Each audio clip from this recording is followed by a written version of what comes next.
If you want to fish the float and fly method for bass, here are the flies to use.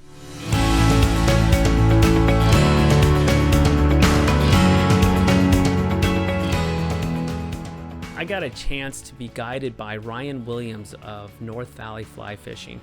He specializes in fly fishing for bass on Northern California lakes and reservoirs with his unique take on the float and fly method. He was talking about the flies he uses. Good information, and here's Ryan. As far as flies go, these floating flies, it's not technically a balanced leech. It's more of just a jig, crappie jig kind of deal. They have the weight built into the head itself. Now when you're purchasing hooks to tie these flies, or you're buying the flies itself, you want to keep in mind what weight you're getting on those hooks.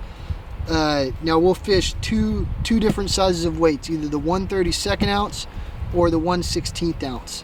When I'm doing leaders 10 feet or less, I'll go 1/32 ounce, and 10 feet or more, I'll go the heavier 1/16 ounce. Those are the two different weights that we'll fish. Let's see. So here's a little selection of the flies I got here. Just general bait fish kind of patterns, imitating the pond smelt that we have out here, the Wakasagis, or a lot of lakes have the shad in them that imitate shad as well. Yeah, just we're going kind of general bait fish looking patterns. But right now we've been focusing pretty much exclusively on the leeches.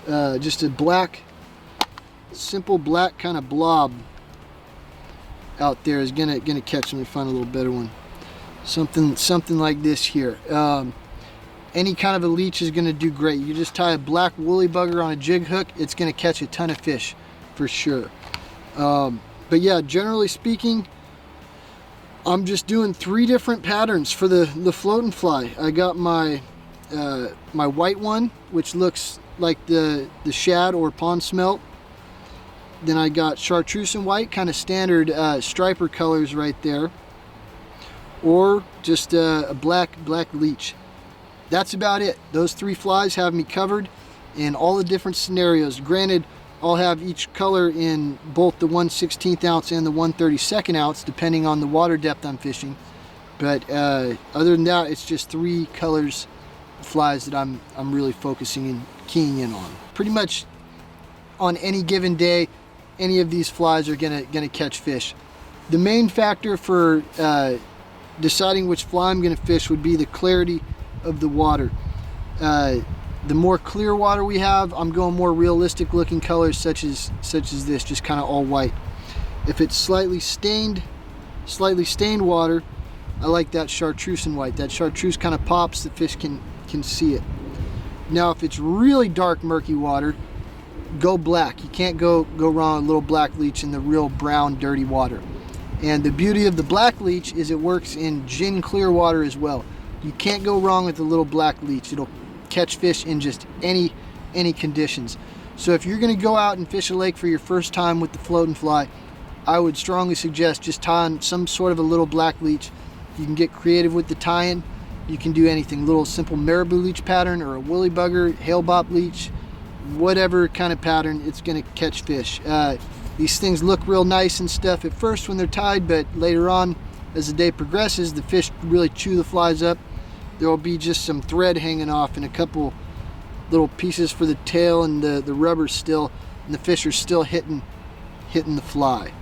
So yeah, the fly selection is not that important for this whole technique. It's much more about how you're presenting it, where you're casting, if you have the proper rig and whatnot.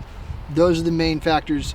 Flies would be almost the least important thing.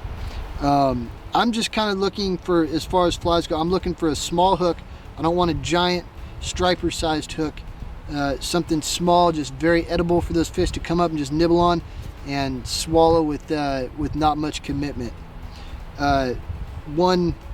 One thing that people do, the conventional guys, when they're doing this technique with a bobber, they'll have these giant hooks and stuff, real heavy fly, and those big old hooks, they do not work nearly as good as a nice small little hook. As long as it's a strong hook, it's gonna do good. We can put you in touch with Ryan Williams, who's the owner of North Valley Fly Fishing. He's really knowledgeable on the float and fly method of what he's kind of developed from his take on that method, fly fishing for bass on Northern California or any lakes in California or reservoirs. I learned a ton of information from him. A lot of things that I kind of knew one way when fly fishing for trout, but that needed a little adjusting when you're using this technique.